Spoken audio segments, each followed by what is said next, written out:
Hello दोस्तों, Bharat updates channel में आपका स्वागत है। और दोस्तों आज है 25 जून 2022 और आज की 13 इंपॉर्टेंट अपडेट्स आप सभी के लिए लेकर यहाँ पर आ चुका हूँ। तो दोस्तों ये कुछ यहाँ पे इस वीडियो में आपको बताने वाला हूँ, ये कुछ अपडेट्स हैं। तो चलिए फिर शुरू करते हैं पहले अपडेट के साथ। तो ये रही पहली अपडेट। हिमाचल में पिछले कल की बात करें तो 1551 पर्सन जो है टेस्टेड हुए हैं, जिनका टेस्ट हुआ है उनमें से 48 जो है पॉजिटिव रिपोर्ट हुए हैं, 21 ठीक हुए हैं और 3 पेशेंट जो है एडमिट यहाँ पे हुए हैं। 259 जो है फिलहाल एक्टिव केसेस अभी हो चुके हैं, इनका नंबर जो है धीरे धीरे बढ़ रहा है। तो अब जो है ये फिर से बढ़कर 259 हो चुके हैं। जो एक्टिव केस हैं फिलहाल जो इस टाइम है वो हैं 259। ठीक, तो ये बाकी आप इधर देख सकते हो, कल शाम की अपडेट है, यानी कि पिछले 24 घंटे की। नेक्स्ट अपडेट ये रही। 124 यूनिट बिजली खपत पर जुलाई से नहीं आएंगे बिल। हिमाचल प्रदेश में प्रति माह 124 यूनिट बिजली खपत करने वाले उपभोक्ताओं को जुलाई से बिजली बिल नहीं आएंगे। बिजली बोर्ड ने इस बाबत सॉफ्टवेयर को अपग्रेड कर दिया है। प्रदेश के 11 लाख उपभोक्ताओं को इससे बड़ी राहत मिलेगी। प्रति माह 124 यूनिट बिजली प्रयोग करने वाले उपभोक्ताओं के सरकार ने बिल माफ़ किए हैं। जून में प्रयोग की बिजली के आधार पर जुलाई में जारी होने वाले बिल से यह छूट मिलेगी।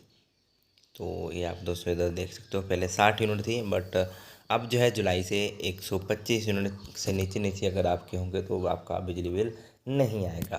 ओके, चलिए दोस्तों नेक्स्ट अपडेट ये रही। हिमाचल कैडर के आईपीएस अधिकारी तपन बने आईबी प्रमुख। हिमाचल प्रदेश के कैडर के आईपीएस अधिकारी 1988 बैच के आईपीएस अधिकारी तपन कुमार डेका को 2 साल के लिए गुप्तचर ब्यूरो आईबी का नया प्रमुख बनाया गया है। इससे पहले वह आईबी में ही ऑपरेशन विंग का कामकाज देख रहे थे।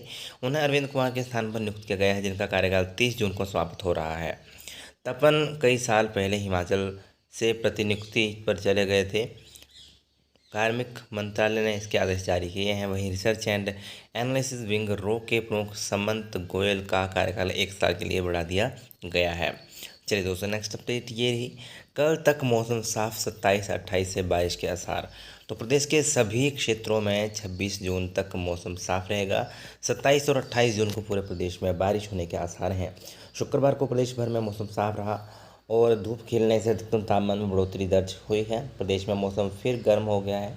मौसम विज्ञान केंद्र शिमला ने 28 जून के बाद ही प्रदेश में मानसून के प्रवेश करने का पूर्वानुमान जताया है। तो ये दोस्तों यहाँ पे अपडेट है। चलिए नेक्स्ट अपडेट ये रही। भर्ती परीक्षा में नकल करते पकड़े जाने पर अभ्यर्थी को 3 साल के लिए बाहर करने की तैयारी। तो राज्य मंत्रिमंडल की बैठक आज। कार्मिक विभाग के इस प्रस्ताव पर लग सकती है मुहर।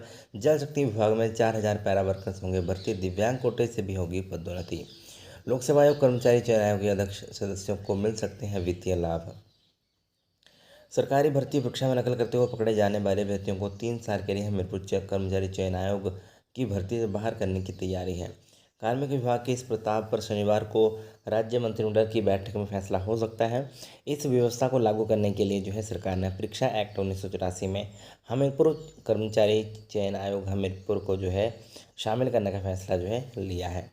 तो राज्य सचिवालय में शनिवार यानी कि आज सुबह 10:30 बजे मुख्यमंत्री जयराम ठाकुर की अध्यक्षता में होने वाली बैठक में जल शक्ति विभाग में 4000 पैरा वर्करों भर्ती करने और सरकारी विभागों में दिव्यांग अधिकारियों और कर्मचारियों को 4% कोटा देकर पदोन्नति देने का फैसला यहाँ पे हुआ है।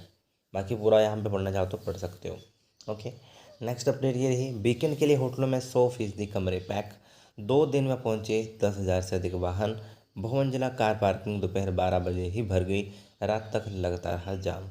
वाहनों की आवाजाही बढ़ने से हुई दिक्कत। तो ये आप इधर देख सकते हो। वीकेंड पर एक बार फिर जो है हिल्स क्वीन शिमला सैलानियों से गुलजार हो गई है। वीरवार से ही शिमला में सैलानियों की आवाजाही बढ़ गई थी। वहीं शुक्रवार को भी भारी संख्या में जो है पर्यटक शिमला पहुंचे हैं। वीकेंड पर सैलानियों को आवाजाही बढ़ने से शहर के होटलों में भी सभी कमरों की एडवांस बुकिंग हो गई है। शिमला के एडवांस अलावा कुफरी, नारकंडा, मशोबरा, नालदेहरा में भी होटल और होम स्टे पैक हो गए हैं। बीते 2 दिन के भीतर 10,000 से अधिक वाहन शिमला शहर में पहुंचे हैं। भारी संख्या में वाहनों की आमद के कारण जो है शुक्रवार को दोपहर बाद शहर की सड़कों पर ट्रैफिक जाम की समस्या पेश आई। चलिए दोस्तों, नेक्स्ट अपडेट ये रही परीक्षा परिणाम से रिलेटेड। दोस्तों ये आज अपडेट यहाँ पर आई है, एक न्यूज़ यहाँ पे आई है। तो परीक्षा परिणाम घोषित ना करने पर एबीवीपी का प्रदर्शन। यूजी पीजी के परिणाम घोषित करने की मांग यहाँ पे हो चुकी है। विश्वविद्यालय के छात्रावासों की हालत सुधारने का आग्रह। दोस्तों आपके भी बहुत सारे कमेंट आ रहे थे कि यूजी पीजी के रिज़ल्ट कब तक आएंगे। तो यहाँ पर जो है स्नातक और स्नातकोत्तर डिग्री कोर्स के परीक्षा परिणाम जल्द घोषित करने की मांग को लेकर एबीवीपी ने शुक्रवार को विश्वविद्यालय में प्रदर्शन किया है। और यहाँ पे कुलपति कार्यालय के बाहर जुटे कार्यकर्ताओं ने प्रदर्शन के दौरान परीक्षा परिणाम जल्द घोषित करने की छात्रों की अन्य मांगों को पूरा करने का भी आग्रह यहाँ पे किया है। छात्रों का कहना है कि हिमाचल प्रदेश विश्वविद्यालय ने सत्र 2022-23 के लिए आयोजित की पीजी प्रवेश परीक्षाओं के नतीजे घोषित कर दिए हैं, लेकिन अभी तक स्नातक अंतिम वर्ष और जो फाइनल ईयर के स्टूडेंट हैं यूजी के और मार्च में पीजी के पिछले सेमेस्टर की परीक्षा के परिणाम घोषित नहीं हुए हैं। यूजी अंतिम वर्ष के नतीजे घोषित होने पर ही पीजी की प्रवेश परीक्षा आगे बढ़ पाएगी। तो यहाँ पे पीजी की परीक्षाएं हुए 3 माह बीतने को हैं, लेकिन यूजी की परीक्षाओं को हुए 2 माह हो चुके हैं। बावजूद इसके अभी तक विश्वविद्यालय प्रशासन परीक्षा परिणाम घोषित नहीं कर पाया है। विश्वविद्यालय प्रशासन पीजी की प्रवेश परीक्षाओं के नतीजे घोषित कर वाहवाही लूट रहा, लेकिन ज़मीनी हकीकत कुछ और ही है। क्योंकि बिना यूजी के परीक्षा परिणाम के पीजी प्रवेश परीक्षाओं के नतीजे घोषित करने का कोई मतलब नहीं है। तो यहाँ पे यही कहा है कि जल्द से जल्द जो है यहाँ पे इनका रिज़ल्ट निकाला जाए। और बाकी आप इधर देख ही सकते हो, ज़्यादातर इन रिज़ल्ट के ऊपर ही बोला है। ठीक, नेक्स्ट अपडेट ये रही वायुसेना में अग्निवीरों की भर्ती शुरू 5 जुलाई तक ऑनलाइन पंजीकरण। नौसेना के लिए आज खुलेगी ऑनलाइन पंजीकरण खिड़की। तो अग्निपथ /vayu.cdac.in से आप जो है आवेदन कर सकते हैं। परीक्षा जो है 24 जुलाई को होगी। 12वीं में न्यूनतम 50% अंक हैं जरूरी। डिप्लोमा इंजीनियरिंग करने वाले भी होंगे योग्य। तो ये दोस्तों यहाँ पे अपडेट है। नेक्स्ट अपडेट ये रही एनआईटी में अनुबंध आधार पर भरे जाएंगे शिक्षकों के 45 पद। 7 साल शिक्षा बोर्ड के साथ जुड़े रहने वाले स्कूलों को ही मिलेगी अब एनओसी। नेक्स्ट अपडेट ये रही विकास अधिकारी भर्ती परीक्षा परिणाम घोषित। 896 पोस्ट कोड HPSSC की तरफ से रिजल्ट घोषित कर दिया गया है। नेक्स्ट अपडेट HP मैट का भी रिजल्ट दोस्तों डिक्लेयर कर दिया गया है। और आपको बता दूं कल भी दोस्तों बहुत सारे पीजी के रिजल्ट जो हैं यहाँ पे अपलोड किए गए हैं, घोषित किए गए हैं HP के थ्रू। तो आप जो है जितने भी रिजल्ट हैं वो आप मेरे टेलीग्राम चैनल के ऊपर देख सकते हो। टेलीग्राम चैनल का नाम है भारत अपडेट्स। अगर किसी ने अभी तक नहीं देखे हैं रिजल्ट तो पिछले रिजल्ट तो आप कल वाली वीडियो चेक कर लेना और उनका PDF जो आपको मेरे टेलीग्राम चैनल के ऊपर मिल जाएगा।